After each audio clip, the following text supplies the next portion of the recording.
You're live in the war room from our nation's capital. A podcast now with almost 20 million. Honored today to have the firebrand, Matt Gaetz, the one and only Matt Gaetz, with his best-selling book, Firebrand, being on the edge of the MAGA revolution, the Trump revolution, and also his podcast. You're on the John Fredericks Radio Network, Real America's Voice, now Dish Channel 219 and Comcast Channel 113. And you can see it everywhere. It's a streaming platform of the Trump revolution. And Newsmax TV, rebroadcast late in the evening and on weekends, nonstop. Of course, G News and GTV in Mandarin, even as we speak, for the diaspora of the Chinese people, and also blown through the firewall into mainland China.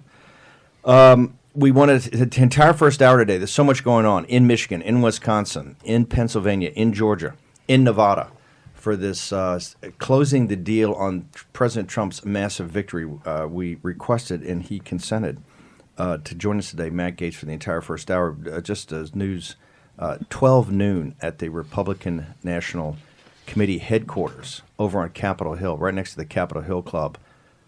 The Capitol Hill Club being the definition, ground zero of the swamp. It's where some of what we thought were our nation's best go to do their worst. It's the exchange of money for favors, Steve. Exactly. It's the dirtiest corner in Washington, D.C. But it's a market clearing operation over there. So at 12 noon, there's going to be a press conference. Rudy Giuliani is going to hold a press conference, walk through the entire strategy of what's going on. We've got big updates in Wisconsin, big updates in Michigan, all of it. And Mayor Giuliani, America's mayor, the president's lawyer, will walk through all of it today, a little differently than is outlined in the Washington Post, although we did get a hat tip in the Washington Post today, the lead story, about the strategy of the president and his legal team, and gave a real shout-out to our podcast. Didn't get all the details right, but we'll get into that as we go through it. Want to welcome Matt Gaetz back into the war room. So Congressman Gaetz, first, one of the questions I get asked all the time is, you were there in the last 2 or 3 weeks, almost nonstop. Put people on the plane and put people in the room at the rallies, because I think we saw something much different than 16, and you were an active part of the 16 campaign also. But it appeared to be what we call a great awakening. I mean, Trump is like one of those guys you've played sports with that says, I want the ball in the last 2 minutes, right? The great athletes who have the courage to say, hey, give it to me, I'll drive it home. But there was something different. This just wasn't even a campaign. You saw the 96-mile caravan in Arizona, the 30,000 Latinos and Hispanics in South Florida for anti-communism. In Butler, Pennsylvania, a town of 12,000 where 54,000 showed up. You were there for most of these rallies in the last couple of weeks.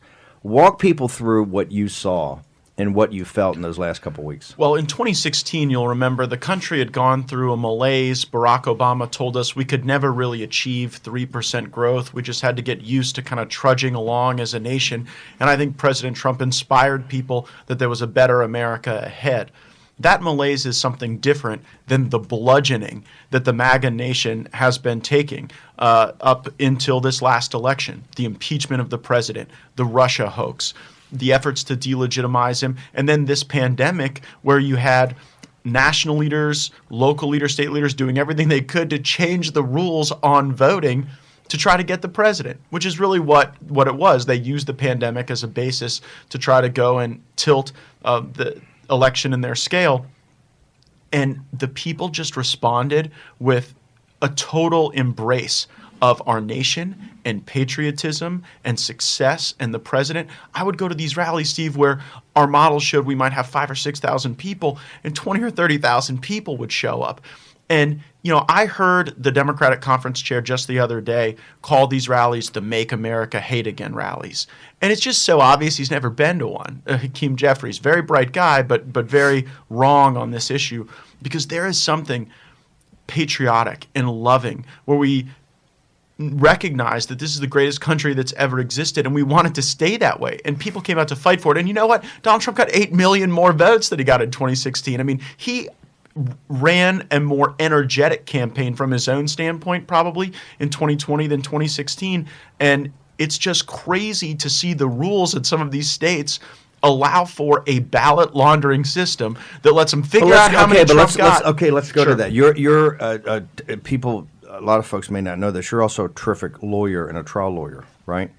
So you've been in courtrooms. How did Perkins Coie, how did Bob Bauer, Bob Bauer, who has a family, has a history, right? His father, I think his father was the one lit up by Roy Cohn in the House Un-American Activity investigation. How did Bob Bauer, the architect, and Mark Elias at Perkins Coie, and I've been told by some of the top constitutional lawyers in town that their architecture of this that started at the beginning of the pandemic back in February and really picked up in March, that these states going to change state laws, whether in Georgia with the consent decree that we've got that nobody knows about, or in Wisconsin, what they're fighting about right now, or in Michigan, or particularly Pennsylvania. Perkins Coie spent $200 million on legal and lawsuits and everything like that. How did that happen, that architecture? And it appears it comes as a big reveal to our side that now we're fighting in courts all over. It's pretty simple. Republicans were worried about why people were going to vote, what was going to motivate them or inspire them, and the Democrats were worried about how people were going to vote, or how dead people were going to vote, or how people were going to vote twice, or how people were going to vote ballots without their consent, just having them harvested at apartment complexes or nursing homes.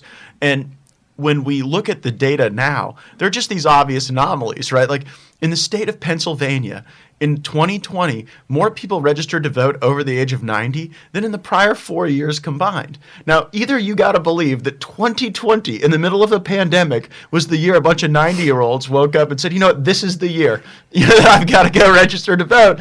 Or you look at this and say, well, you know, obviously you have a mechanized operation here to generate the requests, to get the mail outs, and then to jettison observers as these signatures are supposed to be matched. And the problem, Steve, is that it's very hard to catch this after the fact. And there is good work being done. That's my point. Why did we saw Perkins Coie? It was obvious that what they were doing, right, in trying to wire this. Why didn't we catch it at the beginning? Now, I believe strongly that Trump is going to close on the massive victory that you guys delivered on the 3rd.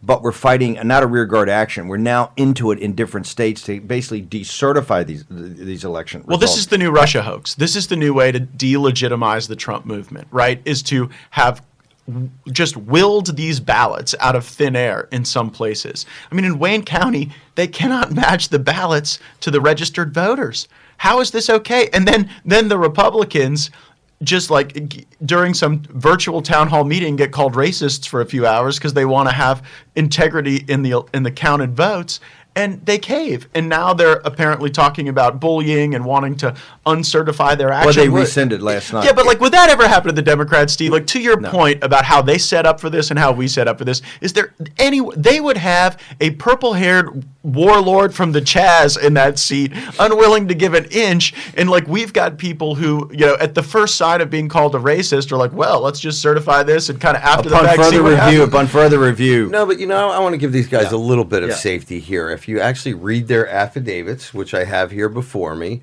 it wasn't just that they were bullied. They took that for hours and hours. They had it was a struggle session. They had a theoretical compromise that was engineered by the legal counsel for Wayne County, who lied to them and said that this was beyond their purview. Number one, they said, well, listen, I think I heard Robert Mueller tell me a bunch of times what was beyond his purview. No, I understand. Yeah. I understand. But then they cut a deal theoretically with the contingent board. Contingent that upon they an were audit. going to do an audit and they were lied to. And then a half hour later, Benson, the Secretary of State, comes out and has a press conference like, hey, we won. There's never going to be any audit. These guys have no standing. And that's why they turned around and changed their minds. So yeah, but they got totally hoodwinked on that deal, right? I mean, you're not. What his point is that he would say that the left would never even buy into that, knowing that they were going to lie to you and retrade you. Just I don't disagree, but I mean, you know, these people are standing up now, and I got to give them some props because we want other people to stand up just like they're doing. And anybody who stands up on behalf of this movement is going to be called a racist. Is going to be called horrible things that I think are a projection coming from the left. But I want to encourage people like these people. We've got your six. The American people have some admiration for you, and I want others to come forward too. Let's go back to this. But Perkins Coie they were hardwiring this state by state on just the battleground states. And why is it that we just find out about this, or it becomes? I mean, we've been arguing about this since the Transition Integrity Project back in July when we first saw it. But why does it seem like a late reveal now. You know why, Steve? It's because the Democrats had a mechanized operation, and we had Carnival with like the most charismatic ringmaster in Donald J. Trump. That was our campaign. And by the way, it was a campaign that motivated 74 million people with to no show up money. and vote for the man. With no money. Right. And so I just think that they had a closer attention to this. And you know who should have been paying closer attention? The United States Department of Justice. Okay, let's talk about that. Bill, where is, they send out, they deploy them, they make a big deal. They put it in a press release. Since they don't have the consent decree anymore with the Republican Party, they make a huge deal in the Civil Rights Division. They put in a press release that they're sending out DOJ attorneys basically to go to all the places where the consent decree was because they still don't trust Republicans, right? Yeah, I guess we'll get that right after the Durham report. Right. So where is Bill Barr and why is DOJ, why have they not been on this from the beginning? I'm increasingly concerned that we didn't do enough swamp draining over there at the Department of Justice when we needed to, Steve. I'm worried that human resources sometimes becomes policy, and the fact that we allowed folks to stay there and simmer in their resentment of the president and his supporters and his movement has really cost us at a time when we needed the Department of Justice to be active to ensure that legal votes were not being unfairly diluted with these operations in some of these urban areas where there was no enforcement of the law, where there was no meaningful access. The first time a partisan observer, Republican or Democrat, by the way, is excluded from reviewing those ballots as they were being counted, the U.S. Department of Justice should have been in a federal court seeking an injunction, within minutes or hours, not waiting days later, because here's our problem. We're going to prove a whole heck of a lot of fraud, but a lot of these fraudulent ballots have already been commingled with other ballots that were legally voted. And so the question is not whether or not you can prove the fraud. It's not even whether or not you can prove the fraud at scale. The question is whether you can access the legal remedy of having commingled ballots thrown out. And if you're tracking the success rate on that, it hadn't been a great one for the Republicans. Isn't the remedy you just can't certify? Because Pennsylvania, they went to court that day. They got an injunction from a judge. And the sheriff and the local authorities said, we'll take it under advisement. I remember that happening to me in 2018 when they were trying the same stuff in Broward County, Florida. I mean, we got court orders for access, and when I tried to take those court orders and walk into the building, a man with a gun drew down on me and said, don't take another step further, and they were in there counting ballots. And so I think that some of the harvesting activity you saw in 2018 was the dry run for then what they did in 2020. Does Florida, DeSantis and Scott was the dry one? Why didn't we take? You guys did an amazing we job. We won both. Yeah. Right. Why didn't we take the lessons of that and apply that to the 2020 presidential? Well, because you guys combated it, but you combated it in the moment. Well, what a difference an effective governor makes. Because in Florida, we fired the bad actors, we put better policies in place, and during Election Day, we demanded real-time reporting on the full universe of ballots, so there couldn't be the funny business of seeing how many votes Trump gets on Election Day and then figuring out how many ballots you need to will into existence. And then you compare that strong leadership of Governor DeSantis to the limp-wristed actions of Governor Ducey in Arizona and of Governor Kemp in Georgia, and you really see who the fighters are in this movement. I think that but for Kemp and Ducey, we would have been outside the margin of fraud in those two states. But Ducey was terribly unpopular. Kemp wasn't fighting for the president. Okay, we're going to take a short commercial break here on Real America's Voice and Newsmax and John Frederick's Radio Network. We're with the firebrand. Matt Gaetz is in the war room. We're going to turn in just a second.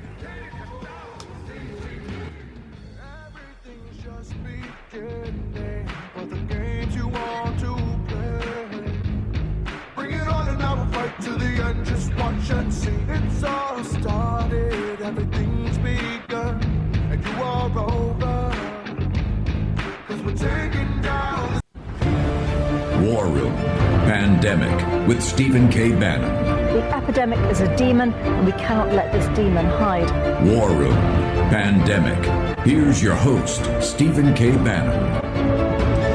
You're in the War Room live on our nation's capital, just yards from the Supreme Court. We're I think the 18th largest podcast in the nation, all types, and the 30th in the world with entertainment, marital advice, sports, all of it. So, and podcast is just, we're ubiquitous. We're everywhere. We're on cable, we're on streaming, we're on YouTube, Pluto TV, all of it. So we're very proud to have our distribution partners that support us nonstop. And we're here with really, I think the hottest podcast even hotter than the war room. It's Matt Gaetz, the firebrand. And listen, he's a firebrand for a reason. Gaetz could do a lot of different things. He could be a huge media personality. He could be on TV. He could be out in Hollywood doing all sorts of things. He's not. He's actually in Congress. He's representing not just the people of the Pensacola area and Western Florida, the Panhandle, but also he's one of the top voices and one of the top young voices in the MAGA movement. So what people, we had this story in the Washington Post today about the show and the podcast and Rudy and all that, and this audience is metastasizing every day. And the question gets to be, is this a futile exercise, or is this exercise? You were there at the end when he put it on his shoulders, took it across the goal line, and as we preached for months and months and months, the game day victory is going to be unbelievable, right? But you could see that the fix was in, or as Tariq calls it, the finesse, right? That it was going to be in, and they were just going to hold back, like they used to do in Broward County and was in Palm Beach County in Florida. Wait till Pensacola and the Panhandle thing and hold back, and if we're within striking distance, all of a sudden we're going to find what we got to find. But now we're in it. They're going to have a press conference at noon over at the RNC headquarters. We've got this situation in Wisconsin. We'll give you more details later, but it's a real fight in Wisconsin. You got a thing in Michigan where they're talking about decertifying this or not able to certify it. You've got Georgia with the great lawyer Lynn Wood on this consent order that's never been public, that he's fighting in federal court, representing the citizens of Georgia, not the campaign. You've got Grinnell, Adam Laxalt, and Matt Schlapp, who are guys that are all business. They're in Nevada, and they're saying, hey, this thing stinks to high heaven. You got the 135 in the supervisors race that was thrown out. You've got 15,000 either dead or moved. They say there's going to be a lot more. And we're not even talking about Arizona, but you got 5 battles going on. We're in federal court in Pennsylvania. You've seen that they didn't enforce the injunction. Is this a rearguard action, or is the movement spending its time in assisting the president and closing the victory on November 3rd? If we do not fix this, if we do not expose this fraud, they're not going to get worse at it. They're going to get better at it, and we will never win another national election again. Those are the stakes in these fights in the several states that you've discussed. And I don't think that, to really get a full audit across the enterprise, we have to flip every one of these states at once. Here's my prediction, Steve. We flip one of these states that the media has called for Joe Biden, and the whole veneer comes down. The whole fiction that he's President-elect Joe Biden and that this thing is over is eroded if you're able to see that there was fraud sufficient to flip a state. Because then I think the American people will say, well, wait a second. If you lied to us about Georgia, we got to ask some more questions about Wisconsin. Or if you lied to us about Wayne County, Michigan, how are we supposed to believe what went on in Fulton County, right? And I think that asking those tough questions is an important obligation the president has, not for his own political fortunes, but for the future of a populist movement that is very much opposed by the people who run these places where they're more susceptible to fraud. Do you think, look, you're a pretty smart lawyer, do you think in this situation there's enough, as you see it, fraud on a scale that can actually flip it back to Trump? Or has the stuff been so commingled and so messed up that you just got to go the decertification, which eventually kicks it to the House of Representatives? That will be a tough case to make in the absence of one of these states flipping, and the state that is trending. I guarantee a state's got to flip. Well, a state's got to flip, and I think Georgia is really on a positive trajectory for the president. I mean, look, they're not finding errors in Georgia of tens or hundreds of ballots. I mean, they're finding discrepancies that are in the thousands of ballots. The state Republican Party chairman walking through how these incorrect tabulations result in 9,000 vote swing toward the president. And that's only looking at a small batch of counties. Imagine when they go statewide and really look at this thing. Whereas people are asking us every day, where's Kemp? Kemp does not exist. If Donald Trump's not actively working for him to win to beat Stacey Abrams, where is Kemp? This lieutenant governor is a disaster. The Secretary of State is the worst. He's on MSNBC every day burying the president. How can this possibly happen in this party? Well, I think the Secretary of State is largely covering for this consent decree with the Stacey Abrams crowd that we talked about. And for those who are listening who don't understand the significance of these decrees, what happens is when people don't have the power to change the laws through the elected legislature, they just go and sue. And then that lawsuit becomes a platform for the far left to sort of come together with the corporate elite establishment right and cut a deal that cuts out the representative process So that what we they are supposed can't to get, have in they our can't get a republic. statutory change because they don't really have the stroke. So Right. what they do is they get they sue, then get in a room with nobody watching, cut a consent, and that consent essentially becomes statutory. And once a judge signs off on that, once the parties sign off on it, these private agreements entered into by litigants have the force of law that exceeds what the elected representatives of the people would advocate for and support. And when we talk about something as significant as voting, that is crazy. But to your point, the Democrats lawyered up. Stacey Abrams went and muscled up in the courtroom, and they got these things done while we were sort of planning the next Make America Great Again rally, which was fun and turned out many millions more people, but that I think lacked a requisite focus on the mechanics of voting, and we've got to get better at that. They take it very holistically, like Stalin. Don't tell me who votes. Tell me who counts the votes. They take victory in a very holistic way. We take it we bifurcate it, and that means that they always think of Well, it and like smarter. how in Georgia, where you've got these discrepancies of like thousands upon thousands of votes, do you have two elections officials like signing off and certifying it, right? That because there is not sufficient transparency and review. And I really believe that the dam could break open in Georgia. That could be the case where we find out the media lied to us, that the process was rotten, and then we really start to drill down in these There's other all kind of places. work coming. I know we got John Fredericks. We'll try to get him on maybe in the second hour before the press conference. He's actually shifted his operation to Georgia. He says the rumor down there today is Kemp is going to try to expedite signing off on a certification either today or tomorrow to try to get this in back of it. Not going to happen. You still go to court. Just Well, I mean, that's not helpful. I mean, this is. But for our audience, how can that happen? You're part of it. You're an outrider because you're a firebrand for the movement, you're a firebrand for the president, you're a firebrand for MAGA. But how can we have establishment Republicans who basically owe their existence to Trump's active campaigning for him, turn on not just him, but turn on really the fairness of an election? It's a tragic disappointment, but it perpetuates, Steve. I mean, I've spent the last 2 days in these organizing sessions with the Republican conference. Yeah, why are you guys even here in D.C.? Well, I mean, Seriously. I can walk you through that, but Okay. this is an important point Okay. regarding the future of the movement. Everybody stands up in the leadership and pats themselves on the back because Republicans won seats, and everybody's like, oh, we're beating the Democrats, we're clawing back to the majority, and no one gives Trump the credit. They all act as though like this was some movement driven by the establishment Republicans in Washington, and the reality is, impossible. in a lot of these districts, it was the enthusiasm for the president that drug Republicans over the finish line, and I'm certainly glad that happened. We want that to happen. Politics is a team sport, and that, by the way, is perhaps an important lesson for the governor of Georgia as well. Well, so let's go back to this. You think that in D.C. because the House was fantastic. I mean, it was a great job. Obviously, that was driven by this movement and the president going around and delivering that mass, particularly in the districts, the Dirty 30 that we started to take back, right? Which you remember, the ones that survived are all over Nancy Pelosi, that we can't do this again. In 2022, if the Trump movement is as powerful as it is today, we'll all get wiped out. You're saying right now, internally to D.C., that's not what the narrative is. No, we believe that we took back a lot of these seats because of fantastic candidate recruitment and hard campaigns on the ground, and certainly that was a contributing factor. Yes. No doubt. I don't want to diminish that at all, but this movement is at its best when we are fired up for our transformational president, for our leader. And whether Donald Trump is in the White House or Mar-a-Lago or Bedminster, he is the leader of this movement, and he is the inspiration behind it. So in this segment, we're going to wrap up. We're going to come back with what's happening in the House with Nancy Pelosi and the future of this movement.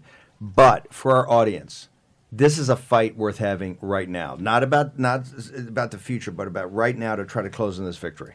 Absolutely. And I think if we can get the remedies of ballot exclusion anywhere, it will create a tremendous amount of positive momentum for us. But Jack's absolutely right. We need patriots to stand up and tell the truth about what they've seen and what they've done. In Patriots, why are there not more people going to the sticks on Capitol Hill? You have Jim Jordan, you've got the guys that are closely aligned with this movement. But why is it just silence? It's pretty stunning. This is a tough town when you're a firebrand. This is not a town that seeks the firebrand. This is a town that seeks someone who will come and conform. And, the benefits of conforming are great for the establishment. And for the fighters, we've just got to get out there and keep slinging it. Okay, Matt Gaetz is with us. He is the firebrand. The book is called Firebrand: Dispatches from the Front Lines of the MAGA Revolution. It's a must read. First off, it's entertaining. What's so unique, you actually wrote this book yourself. I did. Yeah. You're very proud of that, right? So it's because a lot of these get ghosted. Also about the podcast. Let's get the artwork up from the podcast.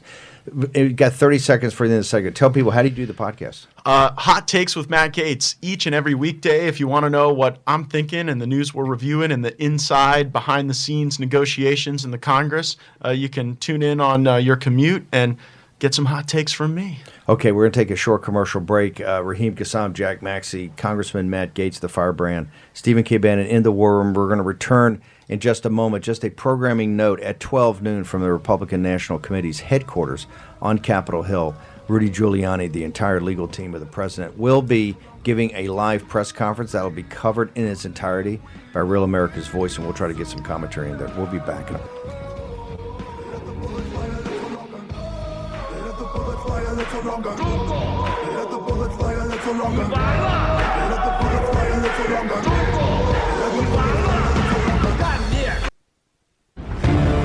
War Room Pandemic with Stephen K. Bannon. The epidemic is a demon, and we cannot let this demon hide. War Room Pandemic. Here's your host, Stephen K. Bannon. Okay, we've got Wisconsin, we've got Michigan, we have Pennsylvania, Georgia, Nevada, all in the fight. Now we're going to get into the details at 11 o'clock. Press conference with Rudy Giuliani, the entire team from RNC headquarters at high noon. It'll be covered on Real America's Voice at the end of our show. We're going to do a pregame starting at 11:30. Give you all the details of what they're going to cover. Tailgating with the War Room for the Rudy press conference. It's kind of like Southeast Conference football, right? Yeah. The movement. Let's talk about. We absolutely have to close on this victory we had in the third. One of the big tells I see even in the Biden thing, normally when somebody wins legitimately, you see the New York Times starts getting leaked pieces about investment bankers, guys on Wall Street, guys in corporate America, going to be big parts of the administration, cabinet positions, all kind of fights. It is total crickets in the mainstream media about what a Biden administration would be. You get more of it on Fox. And Laura Ingraham, I love Laura, a longtime friend and colleague, fantastic. But you can't start pitching what's going to happen in the Biden administration. There's not going to be a Biden administration. We're not working with AOC. That's not all that's nonsense. But there are tells, right? I mean, Biden's acting like he's reaching across the aisle for Republicans, but he's reaching in all the wrong places. I mean, he wants to import the policy of Dick Cheney and the trade policy of Paul Ryan, and in his own mind. That's all globalism. Well, right, but that, when you talk about the future of our movement, I don't believe that it is going to be easy for us to even maintain the Republican mantle if you see some of these establishment figures kind of migrate to a Biden world. Well, look, you were out in Arizona. The one issue we have, obviously Maricopa County, there's a problem. There's all types of potential fraud out there. But the one that's not of the top 5 that we're fighting, Arizona's not there. You were out there with Farage. My argument is that the establishment between the McCain crowd, the Romney Flake crowd, and elements of the Lincoln Project, that's how we got upside down. You're not buying that? We should have won Arizona by just an enormous margin. And I think there were 2 factors. One, we had a terrible United States Senate candidate. I mean, you can't spell McSally without 2 L's. You know what I mean? Like this is somebody who literally got beat, got the job anyway. And when I was in Arizona, Nigel heard it too. People resented that. People resented the fact that she lost and got appointed to the job. And then you have a governor who was unpopular because he was pushing all these lockdowns and mandates. When Donald Trump would would announce Ron DeSantis at a Florida rally, the place would erupt with electricity. And when he would announce Doug Ducey at an Arizona rally, he got booed. Like, you can't tell me that does not have an effect on a close election. And so I'm not going, I think that when we look at Arizona, we got to kind of look in the mirror before we start blaming other people. And there probably was a good amount of fraud there, but that election should not have been close in Arizona. And, the president is always so gracious. He wants to extend, the popularity that he enjoys to the whole team. It's his, host mentality. Right. And perhaps he was too gracious with Doug Ducey. Go back. Let's go to the future of this movement. From policy perspective, walk us through where you think the driving elements of this movement is in the next. You just mentioned national defense, the kind of neocon. What you talked about is the neoliberal perspective on the world that's traditionally been looked at as not just the uniparty, but the Republican wing of the uniparty. Well, the uniparty, which I write about in my book Firebrand, wants to invade everywhere, invite everyone, and impoverish every town in our country so that a multinational corporation can have a better quarterly earnings report. That is what we are against. What we're for is putting our people first with economic nationalism, with a focused foreign policy, and with an immigration policy that respects what we have, that understands that America is so special that she is worthy of our love and our protection at the border. And she is also so special that we just cannot export Americanism to wherever a stand at the tip of the sword. And you don't believe? Jump in. Oh, Madeline's going to like that one. Yeah. Hold it. You don't believe America is an idea. You actually believe America is a country with a border and sovereignty and citizens. It's our home.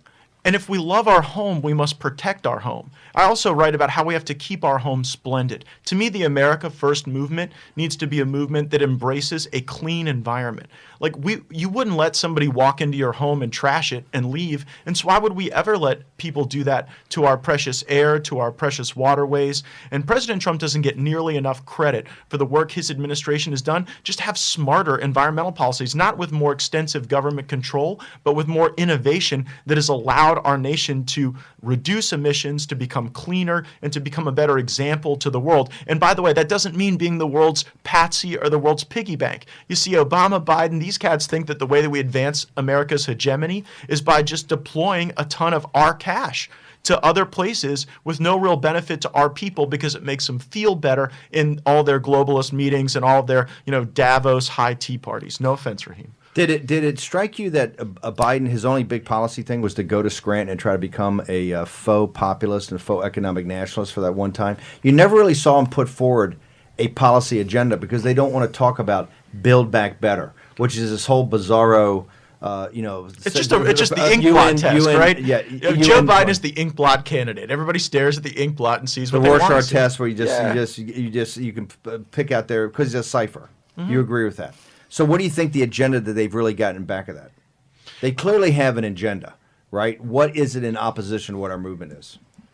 I think that they believe that they can financially benefit and that their interests can financially benefit by eroding the uniqueness of our country and leveraging it for their global ambitions, whether that be bad trade deals or bad monetary policy that ends up benefiting other countries and harming ours. And China is not our friend. Joe Biden holds this view that if we just bring China closer to us, that they will be more like us. But the reality is when we bring China closer, it makes us more vulnerable. And the Chimerica dream that we've been sold by both parties has really become a nightmare for our people. Well, because it's the CCP. You're not only a great patriot, you represent probably a part of the country that is probably in the top 10% of patriotism, right? With the naval base down at Pensacola and all the veterans that have retired there.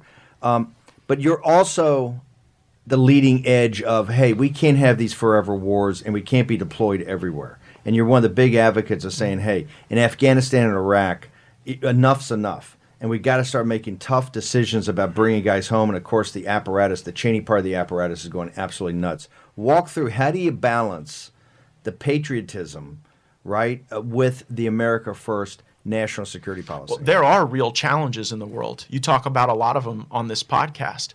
But we have been trying to build democracies out of blood and sand and Arab militias, for the better part of 20 years. Meanwhile, China has been building trading alliances, infrastructure. They've been building. No, they've been colonizing. Yeah, China's been that's true. colonizing. So how do you deal with a hostile colonizing power like China? Well, one way is to not think that we have to chase every bad guy in a turban in every cave, everywhere around the world, because China has benefited from our lack of focus.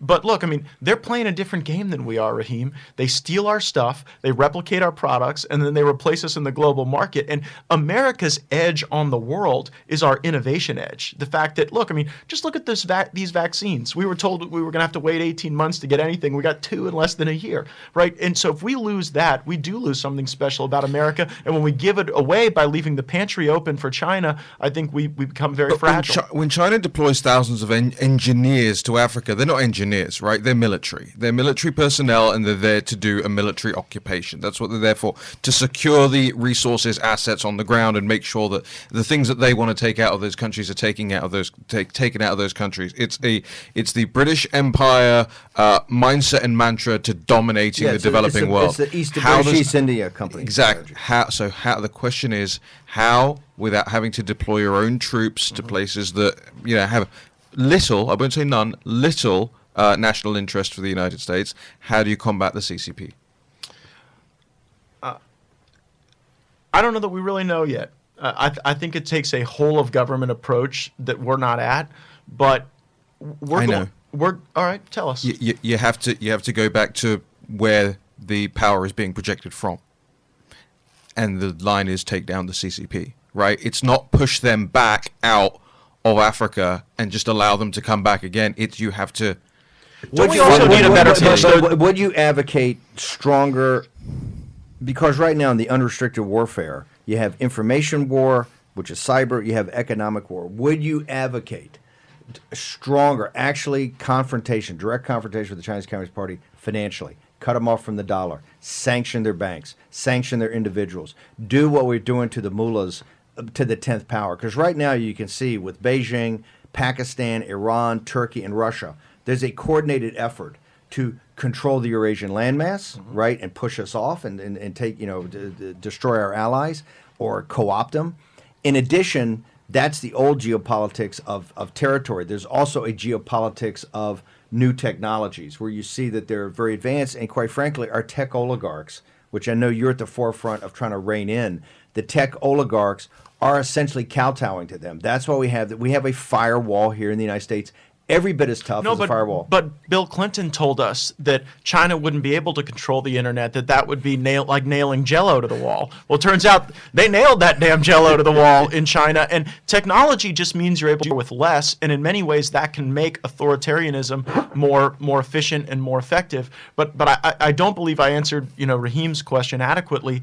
And I think that where China beats us in a lot of these places is their pitch is we have cash now. And so if you're a despot, if you're a dictator in some godforsaken land, and they show up with suitcases full of cash, you don't care about the long-term impact on your country because you're not really a patriot. You're just there to have regime preservation. And America comes in and says, well, we're the best friend of the world if you have big debt problems because we can go and kind of fend off your creditors better than anybody. And that presupposes that people have a longer-term view than they actually do. Well, no, America goes in and they say, hey, we'll make your country's institutions better and give you good governance structures. And these guys, they laugh in their face. They go, I don't care about that. But you I don't also have say patriotism the way you have patriotism. You're in answering Raheem's question, you're saying that the Chinese going with cash. He says Chinese going with cash for third world. Chinese are in cash here in this city and in Wall Street.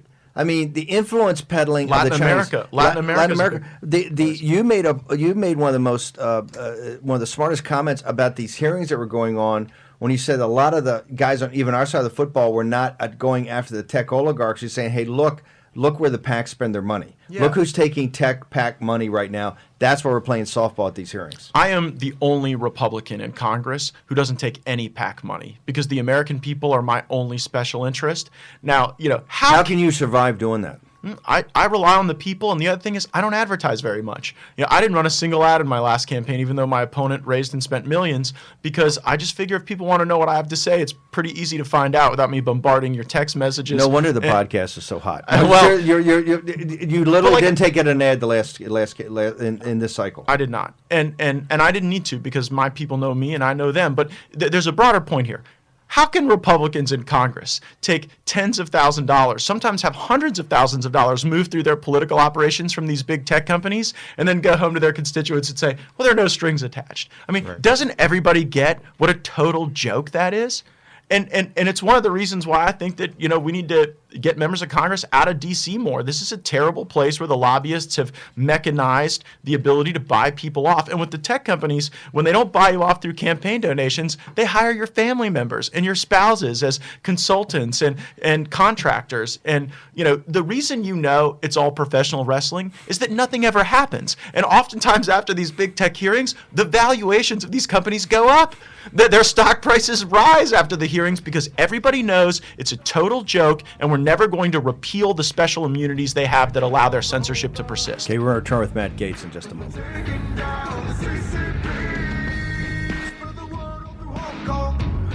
We will fight till they're all gone. We rejoice when there's no more. Let's take down the CCP. War Room Pandemic with Stephen K. Bannon. The epidemic is a demon, and we cannot let this demon hide. War Room Pandemic. Here's your host, Stephen K. Bannon. We're in the War Room on Capitol Hill. We've got the firebrand with us, and we got one last segment to go. We wanted to keep him here for a couple hours, but he's got to go back to work over on Capitol Hill. While we're trying to do this, Raheem's trying to give us definitions of afternoon tea and high tea. We'll get to the Barkley brothers at the Ritz. We'll get all that worked out. Well, hold on. It's an important distinction. Americans always get it wrong. High tea is like sausages and meat and things like that later on in the day. Afternoon tea, which is what you were talking about, is like the little finger sandwiches and the little scones and that kind of thing. So afternoon we'll tea. Get into details. I'll take you for an afternoon tea one day. And if you're a deplorable Brit, that's a cup of tea and beans on toast. Exactly. That's your supper. That's you're considered one of the leaders of this movement, and particularly in the younger generation, at the tip of the spear. What are you doing in Congress? Why are you in Congress when there's so many other things you could be doing for the country and to drive? And it's fantastic. Look, you've got one of the best districts in the country. My kid brother was down there in flight school and then went back as an instructor. Loved hanging out down there. Great folks, great people. But why is Matt Gaetz in Congress? Well, I am inspired by the unique patriotism in my district. Where I come from, we stand for the pledge and the anthem, and we kneel only in prayer. And there is a certain appreciation we have for this country and for the people who have fought for her, defended her, and died for her. That's what gets me up going every day. But Steve, I have to tell you, a lot of us are wondering whether or not the House of Representatives is going to be the right place to fight in this movement in the coming years. We're concerned that if this doesn't go our way in the election and you get Biden and Mitch McConnell, that Mitch is just going to open up the trading bazaar, and it's going to be spending for Republican senators in exchange for confirmations that the Biden administration would potentially want if they're able to clear these legal hurdles. And that will mean that the House of Representatives will become Nancy Pelosi's woke-topian laboratory, where every day it'll be like reparations, defund the police, redistribute wealth, and none of those things will really go anywhere in the Senate, but it'll just be this kind of odd debating society. And so I think that there are a number of us in the House of Representatives right now who see the importance of these election challenges for the future of our country and our movement, and who are evaluating what might be the next best perch to fight from. Didn't Trump's massive victory on the 3rd of November break Nancy Pelosi? Isn't she having a grovel right now just to keep? And she's already said, I'll only stay 2 more years. So the post-Pelosi jockeying for power. Yeah, that's when the formaldehyde runs out. But I think that are you buying this? I don't ever bet against Nancy Pelosi because she is a very master talented political strategist. She is a talented political operative. But like, here's the math problem, right? Like, you got about 15, 13 people who are coming back who did not vote for Pelosi for Speaker in the last Congress. And if she's going to maintain her power, half of those people are going to have to walk the plank and vote for her. And presumably the reason somebody didn't vote for Pelosi before is because they had some covenant with their district not to. And so you're going to see this rub. And my suspicion is there might be some people that get on that Ways and Means Committee or that Appropriations Committee that might not have the seniority but jump the line. There might be a few people who get their foreign trips approved that they've always wanted. There might be folks getting bigger offices and more staffs. But I know this, Nancy Pelosi knows how to keep her caucus managed and well fed, and I'm not betting against her. Let's go back to our side of the football in the House. You notice it was Trump's massive victory that pulled these guys across the finish line and also empowered McCarthy and these guys. Why, when I see these leadership conferences, you don't hear any MAGA? You've got Cheney. We did it. Is the answer. But even in the policy, you've got Cheney up there trying to be. She's trying to be faux Margaret Thatcher. That's the new spin she's got. She's not Margaret Thatcher. Okay, she's dangerous like her father was, right? And got us in this jam that President Trump had to work us out of, these endless wars. But why is she sitting there in leadership and proposing the exact policies on national security that the MAGA movement is against? We're in America first. We're not isolationists. We're more engaged than ever. But it's America first. Well, that's in real America, Steve. See, the only place where these forever wars are really popular, it's inside the beltway of Washington, D.C., because when we are engaged in these low-yield, sort of unwinnable conflicts, there are billions of dollars in slush fund resources to bomb stuff and then build it back after we bomb it. And a lot of people get rich off of those things, and those people then have an audience oftentimes with some of the members of our leadership. Liz Cheney, she'd probably start 3 wars before lunchtime tomorrow if she could. This president has been remarkable in his drawdown, and frankly, there's a lot of work going on right now to make sure we complete that drawdown in Afghanistan. We're with the Firebrand. You got to get the book. My phone's already blown up, but people haven't had a chance to read it, so you got to get it. It's amazing. Actually, it gets in some tussles in the book, so it's incredible. Talk about the podcast. How do people get access to you, your Twitter handle, all of it? Hot Takes with Matt Gaetz, available on Apple, Spotify, Anchor, all the major podcast platforms. At Rep Matt Gaetz is my official account. At Matt Gaetz is the tweeting that I do personally. And we hope folks go to gaetz.house.gov, sign up for our newsletter. It's a little different than the communications you might see from other offices because we try to be real, tell it like it is. And by the way, Steve, you know what important work the Congress is doing today? We're going to take a vote on the fact that tomorrow we want to take another vote. And then we're going to take a second vote on how long the debate will be on a bill about internships tomorrow.